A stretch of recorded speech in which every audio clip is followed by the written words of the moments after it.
President Trump's move to lower tariffs on Chinese imports from 145% down to 30% has sparked a resurgence of shipping activity at West Coast ports. So here's how we can show you that. The Shanghai Containerized Freight Index, which tracks weekly freight deliveries from Shanghai to the West Coast, spiked 32% last week from the week prior. But the clock is winding down on this temporary tariff respite. On August 10th, the 145% levy returns unless the Trump administration either grants an extension or secures a trade deal with China. What does this all mean for the shipping industry and the prices you eventually pay? Let's show you a live shot of the Port of Los Angeles. This is the largest container port in North America. Looks a little bit empty at the moment, so let's take it live to where there is action. The Port of Los Angeles Executive Director Gene Seroka's office. He's joining me now live.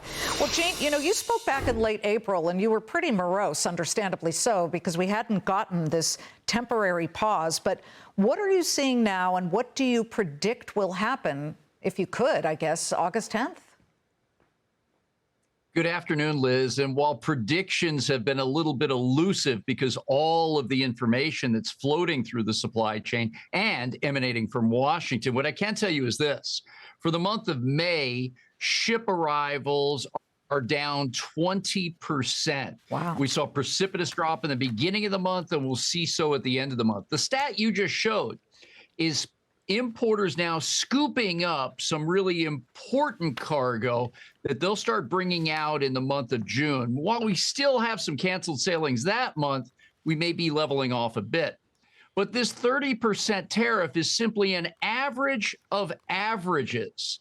There are a number of commodities that are much higher than that, making the choices difficult for American importers whose prices are rising. Okay, I'm looking at this and I'm saying, whoa, down 20% in May. Is this just some of the slow grind back up into action, or is there something more at work beyond what you've addressed here? But what importers are telling me, large and small, is that they'll be more selective in what they purchase. And not just China. There are still 10% tariffs on other Pacific Rim countries now. So likely we'll see lower levels of inventory because those carrying costs really weigh down on the company's financials. And we likely will see higher prices. But all of this stems from the fact that folks now, once they do the math on whether to purchase in this particular time period, is rolling the dice. Do I buy now and maybe the tariffs go up? Do I buy now and run the risk of them going down after the 90-day period?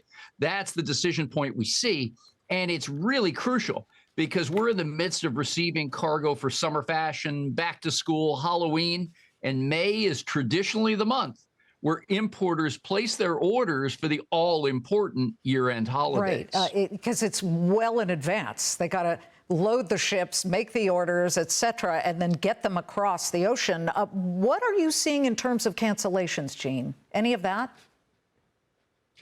Yeah, on the purchase order side, folks are kind of in limbo, and you're exactly right. 90 days, Liz, is the amount of time an importer would take to send an order into a factory in Asia, have that product produced, and simply get ready for shipment to the United States. That would take another 2 weeks to get to Los Angeles, and then beyond, distributing to 15 major hubs throughout the United States to get those products into fulfillment centers and on shelves. So some of this timing issue right now and the hedging that is taking place really is all consuming for many. You just mentioned price hikes, higher prices, and the potential for that, which actually seems like a reality regardless. I do have to ask, because President Trump was on the Hill this morning, and he said there is no inflation. What are you seeing when it comes to the people who are showing up to get their items, to get their goods? Are you talking to them, and are they saying, I have to somehow figure out a way to shoulder these costs beyond just me eating them? We have 125,000 companies that import through the Port of Los Angeles on an annual basis. And only the largest has a 5% share of this port. So the cargo volume is fairly evenly distributed.